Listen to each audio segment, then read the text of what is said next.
Filipenses capítulo 2, versículo 1 al 11, es lo que vamos a estar estudiando. Y la idea central de este tema: la verdadera unidad de la iglesia no nace del esfuerzo humano, nace de la obra de Dios en el corazón del creyente. Dios obra en el corazón del creyente. Es una obra soberana, única de Dios, donde es Dios el que nos da la fe, es Dios el que nos da la salvación, es Dios el que nos provee este sacrificio perfecto que fue Jesucristo para poder tener redención y vida eterna. Y todo es obra de Dios, todo. Por eso creemos en la soberanía de Dios, que Él está al pendiente de toda la obra que se está llevando a cabo, de todas las personas que están viniendo a Cristo. Él es el Dios y el supremo autor de esta salvación. Nace de la obra de Dios en el corazón del creyente, dije, quien es llamado a reflejar la humildad y la obediencia de Cristo exaltado. Aquí vamos a ver cómo Jesucristo, de todo lo que nosotros se nos pide que hagamos y seguir este modelo supremo que es nuestro Señor Jesucristo, vemos que todo lo que nosotros estamos llamados a hacer, Cristo mismo lo hizo. No hay nada de lo que nosotros estamos llamados a vivir y a hacer como cristianos que Cristo no haya hecho. Y aquí vamos a entrar en un tema bien precioso, donde se habla de la deidad divina de Jesucristo. Y vamos a leer el versículo 1 del capítulo 2 de Filipenses, y vamos a ir versículo a versículo hasta que lleguemos al versículo 11. Filipenses 2:1 dice: por lo tanto, si hay alguna consolación en Cristo, si algún consuelo de amor, si alguna comunión del Espíritu, si algún afecto entrañable, si alguna misericordia. Pablo no está dudando de que estas bendiciones existan. Pablo no duda de que estas bendiciones existan. La expresión "si hay" significa puesto que hay, está recordando las bendiciones que ya poseen los creyentes. Consolación en Cristo, consuelo de amor de Dios, comunión producida por el Espíritu Santo, misericordia y afecto espiritual. Estas bendiciones son producto de la gracia soberana de Dios. Como dije anteriormente, es Dios el que está llevando esta obra a cabo, y no pertenece a ningún mérito humano. No es dada por nuestros méritos, sino que es una obra soberana, donde Dios hasta aún el arrepentimiento nos ha concedido para poder venir a los pies de Jesucristo. La fe es un regalo de Dios, como hemos estudiado anteriormente, es un regalo que viene de Dios. Nadie puede venir a Cristo si no es dado por el Padre. Recuerden, nadie puede creer en Jesucristo si la fe no le es dada por medio del Padre. Y por eso es que Cristo dijo: todo el que al que a mí viene, no lo echo fuera. Todo el que el Padre me da, viene a mí, ¿verdad? Entonces tenemos esa gran bendición de Dios, donde nosotros podemos recibir el regalo precioso de Jesucristo, de creer en Jesucristo. La unidad comienza con Dios, no con el hombre. Efesios 4:3 dice: solicitos en guardar la unidad del Espíritu en el vínculo de la paz. La iglesia no crea la unidad, simplemente la preserva. Nosotros no creemos, no creemos en la unidad, sino que es Dios el que nos las da, y el creyente solamente la preserva. Vamos a leer Filipenses 2:2 y vamos a ir avanzando.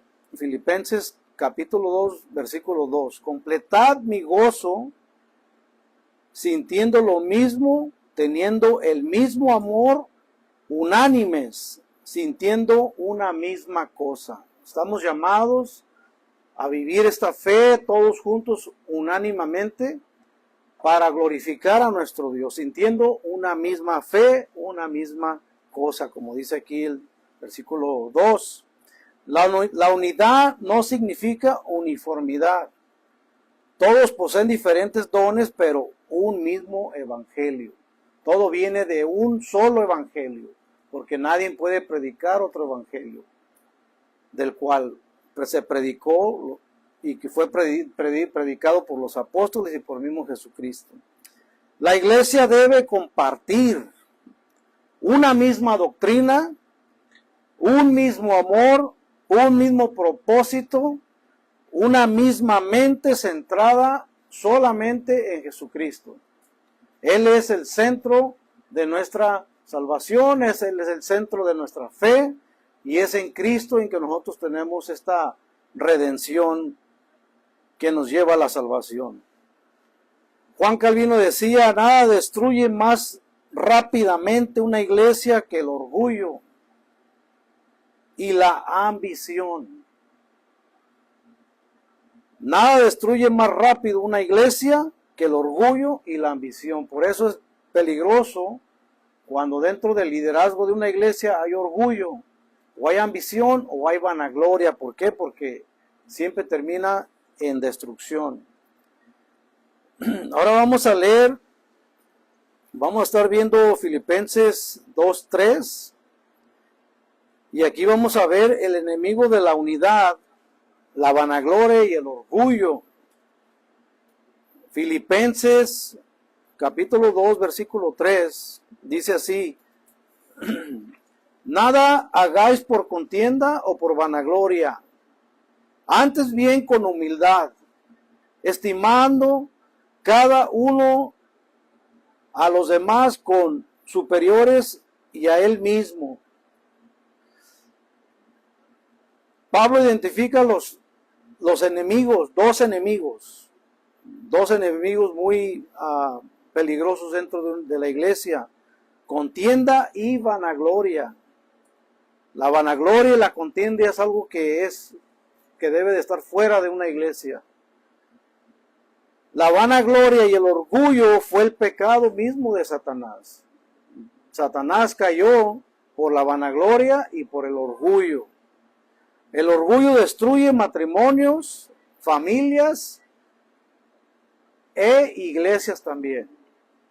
Y eso lo hemos visto al paso del tiempo, como la vanagloria, el orgullo, ha habido divisiones dentro de la iglesia, ha habido separaciones entre mismos matrimonios por no tener esa humildad de simplemente reconocer su error y pedir perdón.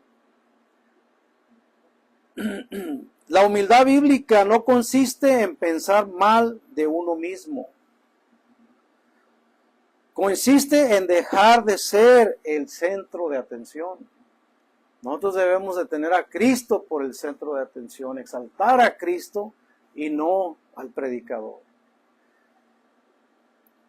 La depravación del hombre afectó nuestro orgullo espiritual. La doctrina de la depravación total o la incapacidad total del hombre es que el hombre está afectado por la caída de nuestros antepasados Adán y Eva.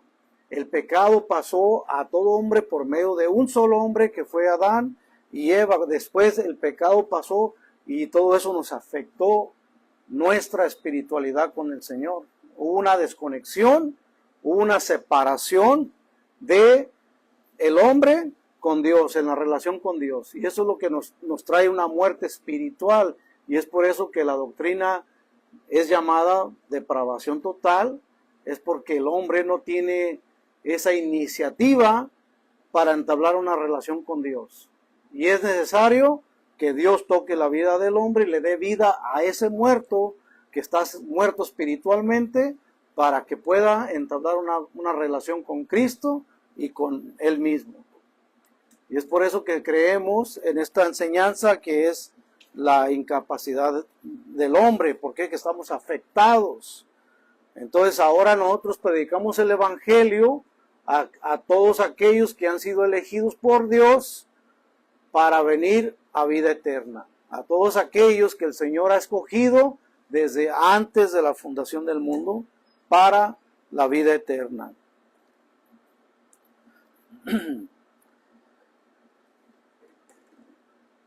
La humildad bíblica no consiste en pensar mal de uno mismo, consiste en dejar de ser el centro. Ya lo vimos también cómo la caída del hombre afectó tanto nuestra relación con Dios y que ahora es necesario que Dios toque la vida del hombre para que podamos tener esa vida eterna. Romanos 12:3 dice: digo pues, por la gracia que me es dada, a cada cual que está entre vosotros, que no tengas más por alto concepto de sí mismo que el que debes tener, sino que piense de sí con cordura, conforme a la medida de fe que Dios repartió a cada uno. ¿Ve cómo es Dios el que está en control? Y cómo nosotros no debemos de tenernos por muy alto estima de que somos superiores.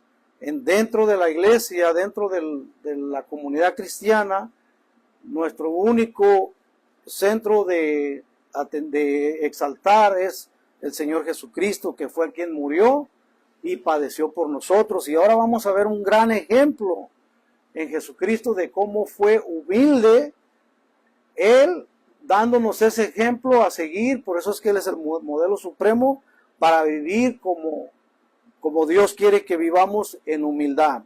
Y vemos que Cristo, aún Cristo siendo Dios, estando en la forma de Dios, ahora Él toma una forma de siervo y es fiel hasta su muerte y muerte de cruz. Vamos a leer el 4, Filipenses 2:4. Filipenses 2:4 dice: no mirando cada uno por lo suyo propio, sino que cada cual también por la de los otros. Dice, no significa descuidar nuestras responsabilidades, significa vivir para servir. Cristo transforma a personas egoístas en siervos fieles. Cuando Cristo nos ha llamado, dejamos nuestra vida atrás y todo lo que fuimos, ahora Dios lo transforma para ser siervos fieles de Cristo.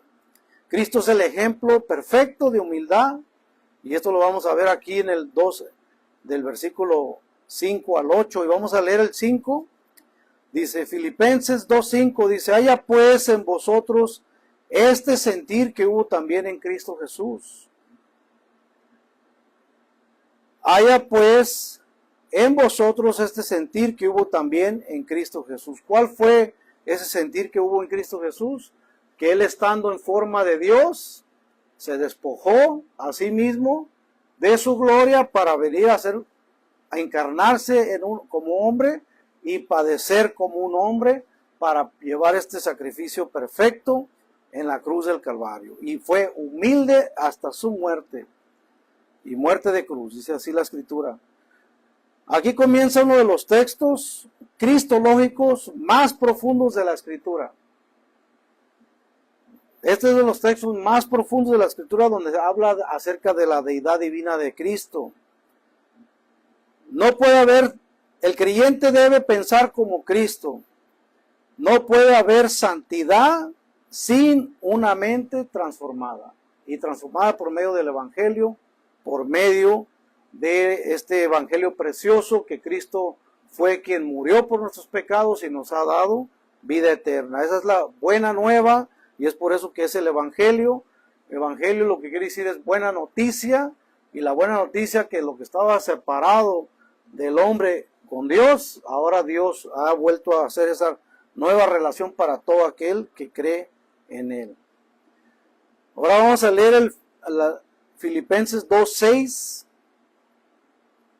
Filipenses 2:6 dice: el cual, siendo en forma de Dios, no estimó el ser igual a Dios como cosa a que aferrarse, Ahora este versículo nos enseña que estaba Cristo en forma de Dios. Y es por eso que nosotros creemos que Jesucristo es Dios. ¿Por qué? Porque la Escritura lo dice de manera explícita, no es de manera implícita ni da a entender, lo dice explícitamente que estaba en forma de Dios. Ahora, forma de Dios significa que Cristo posee plenamente la naturaleza divina de Dios mismo.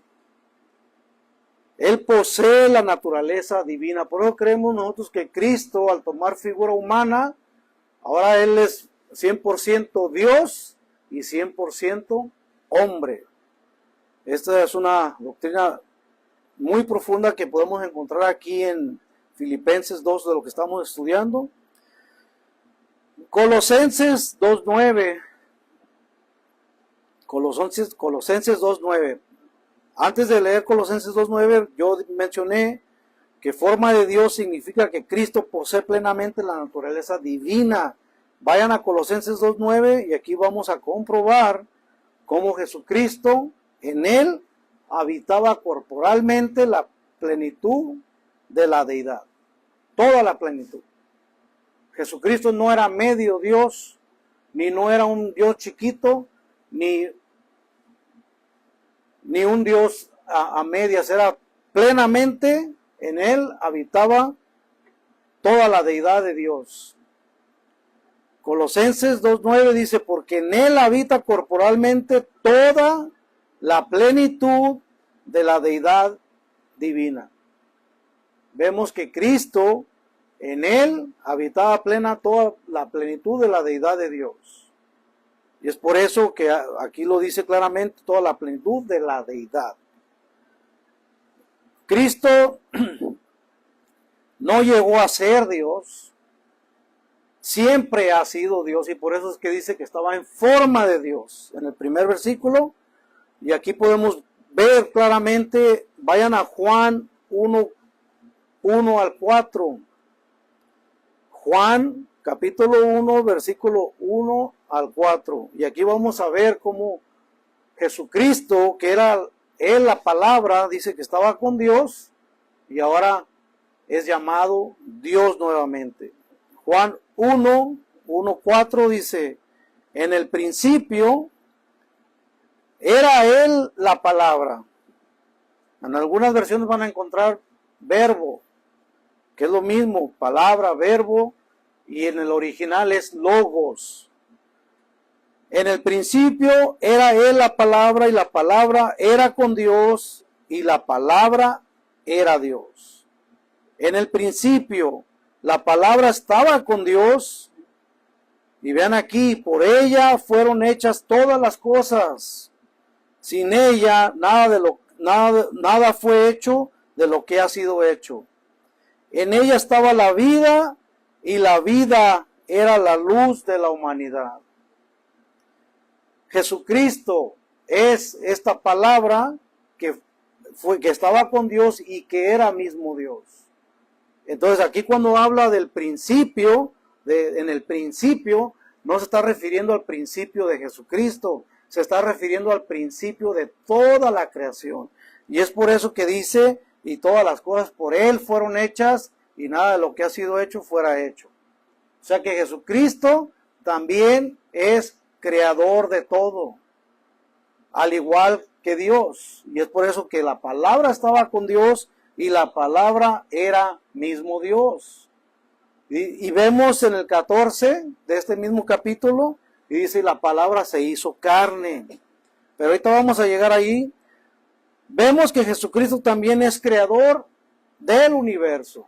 Por eso es que dice en el principio, porque está hablando del principio de la creación.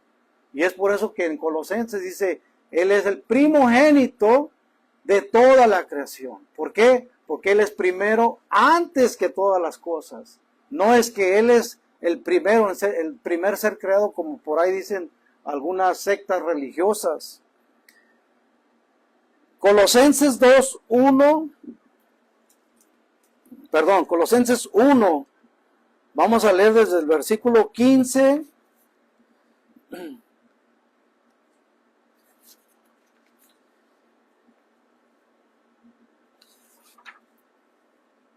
Vamos a leer el versículo 15.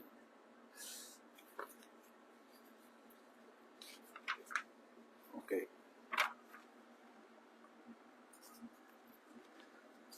Dice Colosenses 1, 15 al 17, perdón. Ok, dice, Él es la imagen del Dios invisible, el primogénito de toda la creación. En Él fueron creados todo lo que hay en los cielos. Todo lo que hay en los cielos, en Él fue creado, dice la Escritura.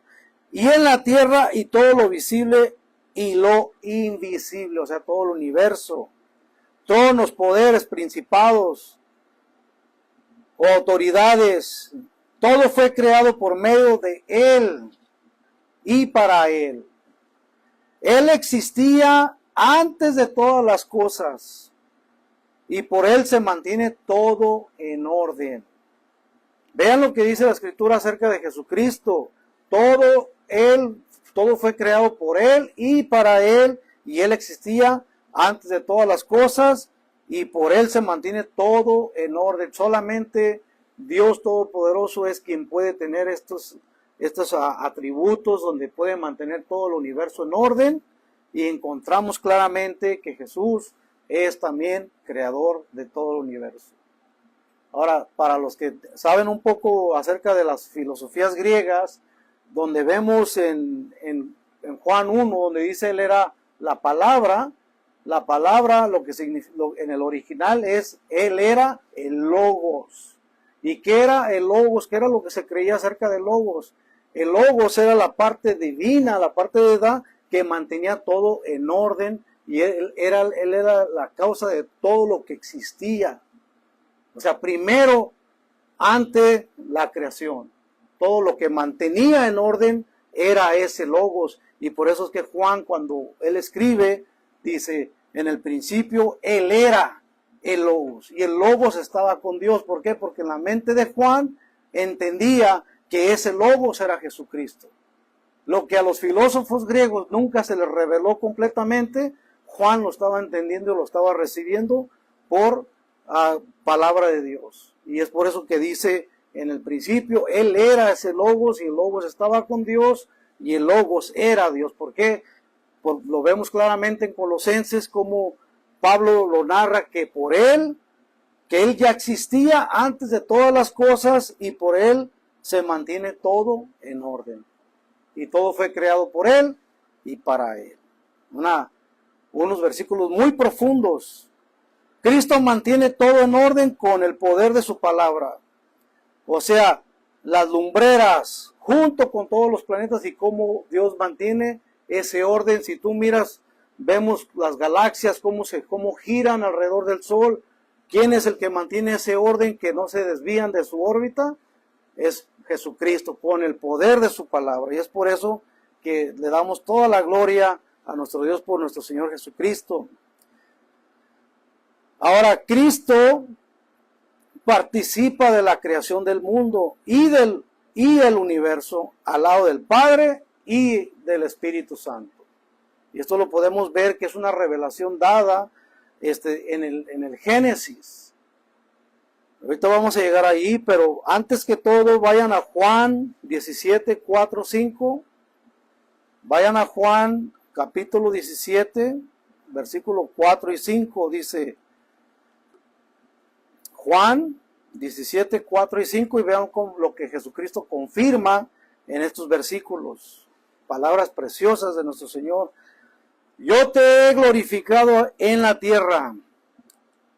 He acabado la obra que me diste que hiciera.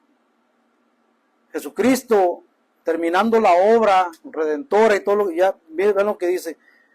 Dice, he acabado la obra que me diste que hiciera. Ahora pues, Padre, glorifícame tú al lado tuyo con aquella gloria que tuve contigo antes de que el mundo existiera.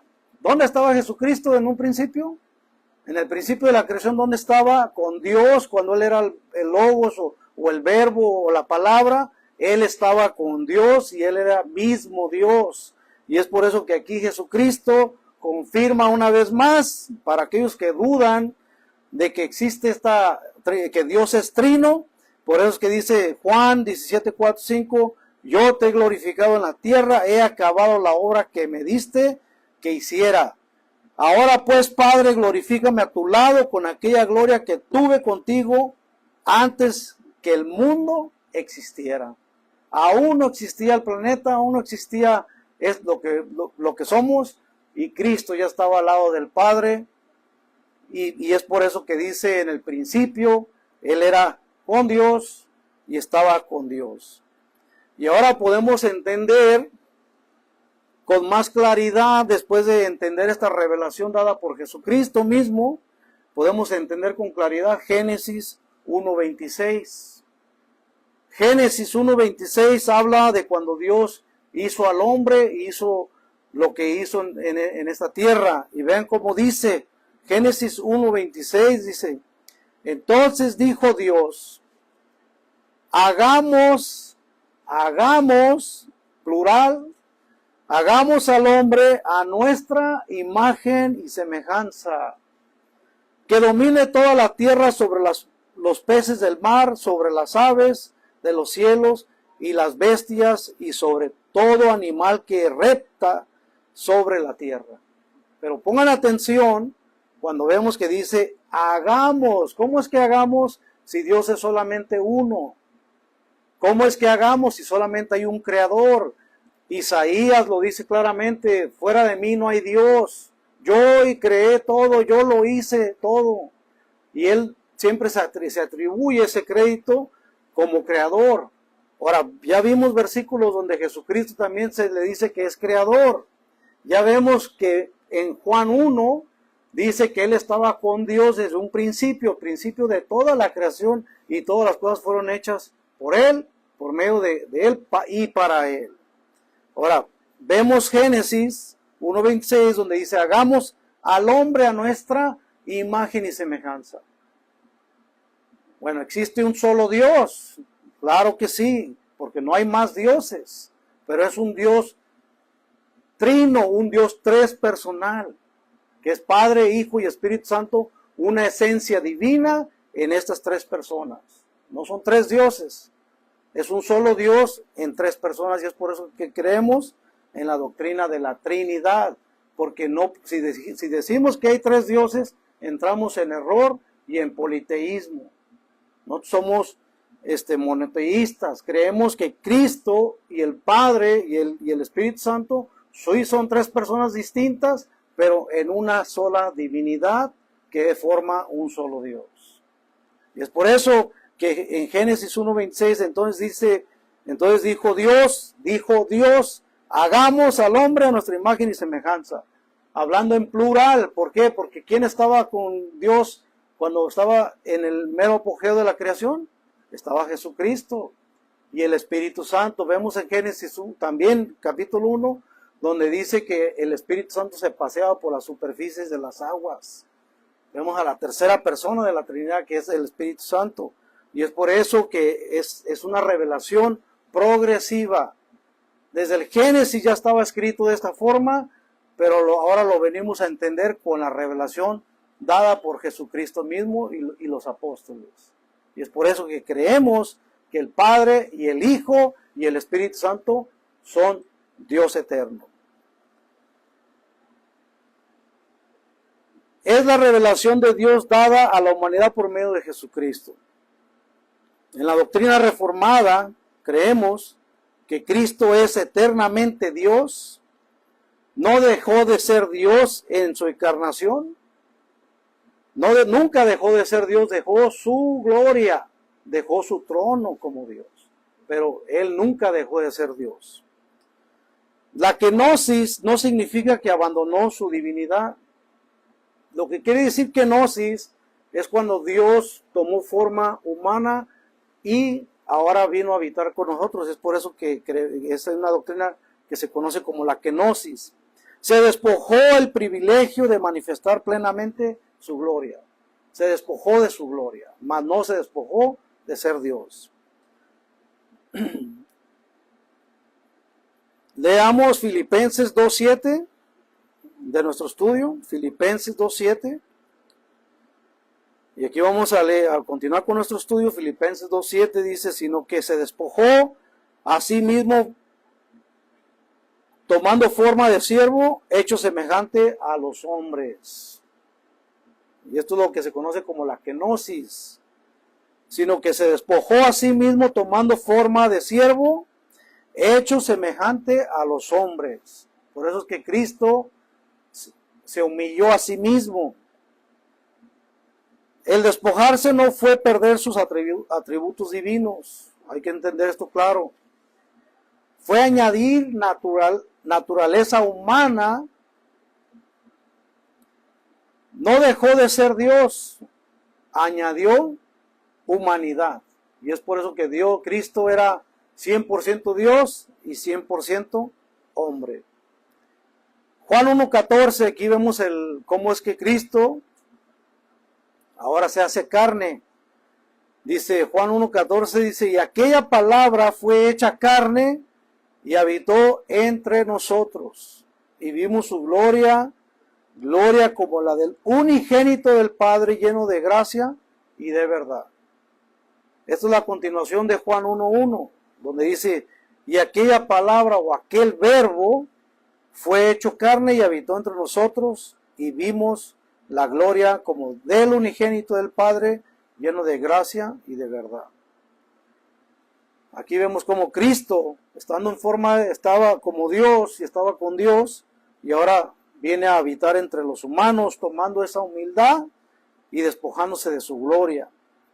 Filipenses 2:8, y estando en la condición de hombre, se humilló a sí mismo, haciéndose obediente hasta la muerte y la muerte de cruz. Cristo obedeció perfectamente donde Adán fracasó. Su obediencia activa cumplió toda la ley. Su obediencia pasiva soportó toda la ira de Dios. Él pagó por nuestros pecados en la cruz del Calvario. Él pagó para que nosotros fuéramos redimidos. Y también desde el Antiguo Testamento podemos ver Isaías 53:5. Desde la antigüedad, antes de Cristo, 650 años antes de Cristo, se escribe este pasaje, Isaías 53:5, dice, mas el herido fue por nuestras rebeliones, molido por nuestros pecados, el castigo de nuestra paz fue sobre él, y por sus llagas fuimos nosotros curados. Si nosotros leyéramos este versículo sin conocer de la Biblia, sin conocer que fue escrito 650 años antes de Cristo, claramente pensaríamos que fue escrito por algún apóstol o por alguna persona que cree en Jesucristo. Y esto fue escrito 650 años antes de Jesucristo, hablando de aquel que iba a morir y pagar por nuestros pecados en la cruz, para que por sus heridas y sus llagas fuéramos nosotros curados, perdonados. Un versículo precioso. La obediencia perfecta de Cristo es imputada al creyente únicamente por la fe. Únicamente por la fe es imputada al creyente. Segunda de Corintios 5:21. Al que no conoció pecado, por nosotros lo hizo pecado para que nosotros fuéramos hechos justicia de Dios en él. Nosotros somos hechos justicia de Dios en Jesucristo. Y ahora vamos a leer el versículo 9 de nuestro estudio. Ya casi llegamos al 11. Y vamos a ver la exaltación soberana de Cristo, desde el 9 al 11, pero vamos a leer el 9. Dice, por lo cual Dios también lo exaltó hasta lo sumo, y le dio un nombre que es sobre todo nombre. Después de que llevó ese sacrificio perfecto, después de que Él se humilló, después de que Él tomó figura humana y se humilló, siendo siervo y siendo humano, para llevar este sacrificio perfecto, por lo cual Dios también lo exaltó hasta lo sumo y le dio un nombre que es sobre todo nombre.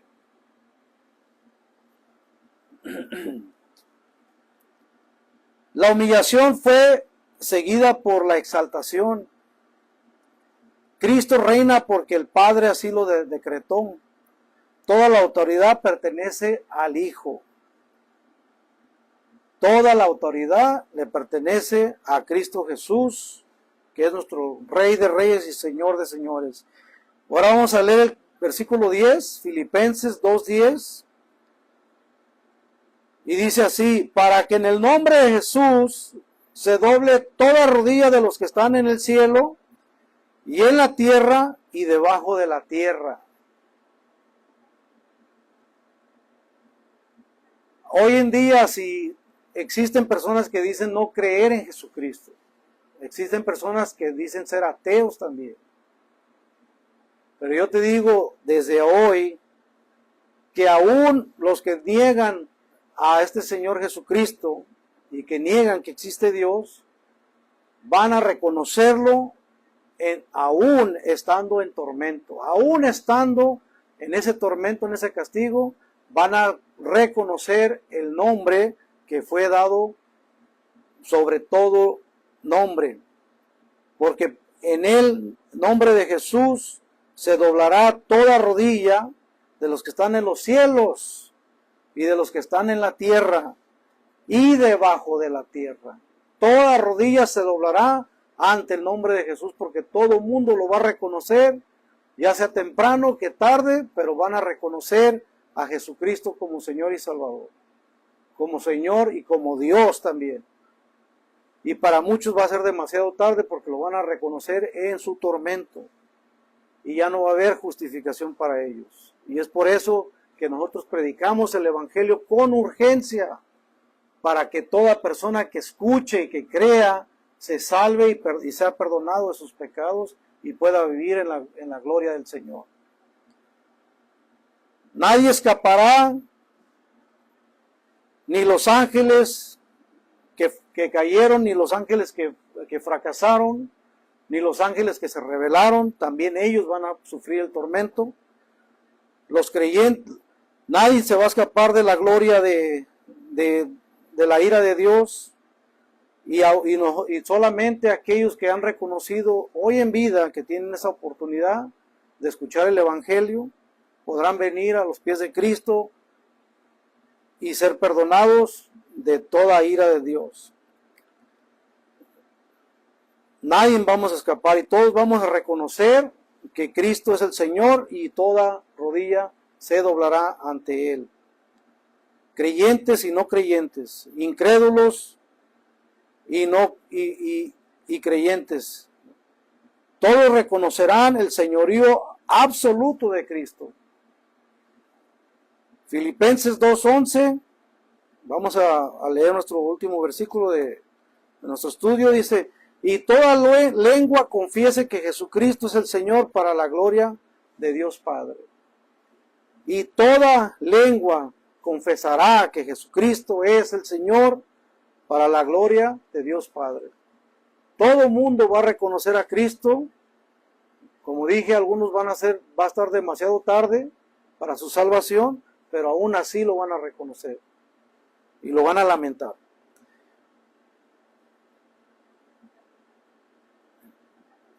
La confesión final será universal. No todos serán salvos, como dije, pero todos reconocerán que Cristo es el Señor, para la gloria de Dios mismo. La gloria del Hijo nunca compite con la del Padre, la exalta. Isaías 45, 22, 23. Mirad a mí, sed salvos todos los términos de la tierra, porque yo soy Dios y no hay más. Por mí mismo hice juramento, de mi boca salió palabra en justicia y no será revocada, que a mí se doblará toda rodilla y jurará toda lengua. Ahora, si vemos aquí este versículo, Pablo lo está aplicando a Jesucristo. un versículo del Antiguo Testamento de Isaías 45, 22, 23. Si vemos Filipenses 2:11, cuando dice, y toda lengua confiese que Jesucristo es el Señor para la gloria de Dios Padre, él está usando un versículo de Isaías 45, 22, 23. Pablo aplica este pasaje originalmente referido al Señor Dios de Israel, aplicándoselo a Jesucristo mismo, como Dios. Y qué pena que por ahí hay algunas religiones que no reconocen a Jesucristo como Dios. Jesucristo, afirmando así de manera contundente la plena deidad del Hijo.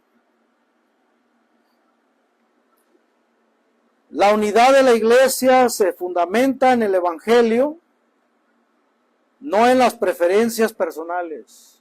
El Evangelio, como dije, para todo aquel que cree que Jesús es el Señor, el Kyrios, y cree que murió y resucitó, será salvo, dice la Escritura, Romanos 10:9.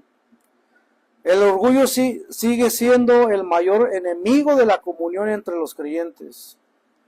La humildad cristiana no consiste en rebajarse artificialmente, sino en imitar el carácter de Cristo sirviendo a los demás.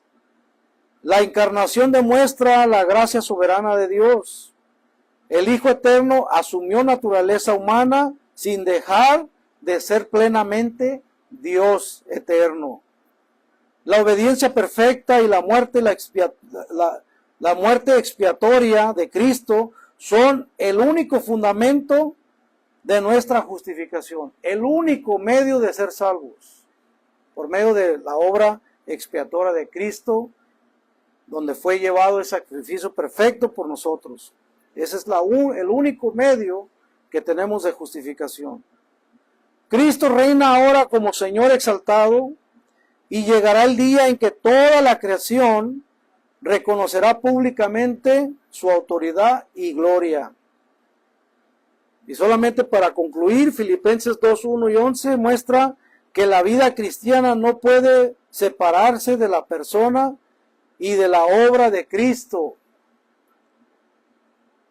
La unidad, la humildad y el servicio fluyen del Evangelio de Jesucristo, de las buenas nuevas que Jesucristo nos dejó. El Hijo Eterno se humilló voluntariamente para salvar a su pueblo y fue exaltado por el Padre como Señor de todo.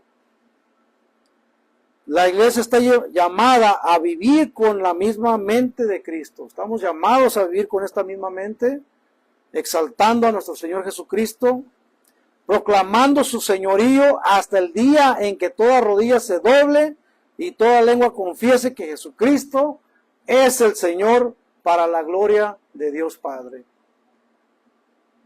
Y con esto vamos a terminar. Espero que esta explicación sea de bendición para todos.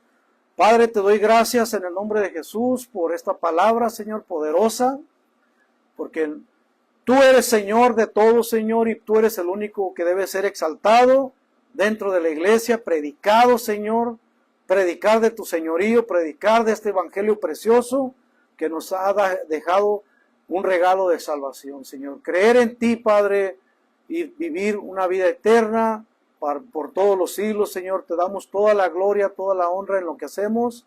Padre, te pido que nos sigas dando esa sabiduría de entender de tu palabra, Señor, y poder explicarla para que muchos puedan llegar a este entendimiento claro, Señor, de que Jesucristo es nuestro Señor, nuestro Dios y Salvador, como dice la Escritura, Señor. Gracias, Padre, por esta revelación, Señor, y gracias por las bendiciones que tú nos das en el nombre poderoso de Jesucristo. Toda la gloria y la honra sea para ti.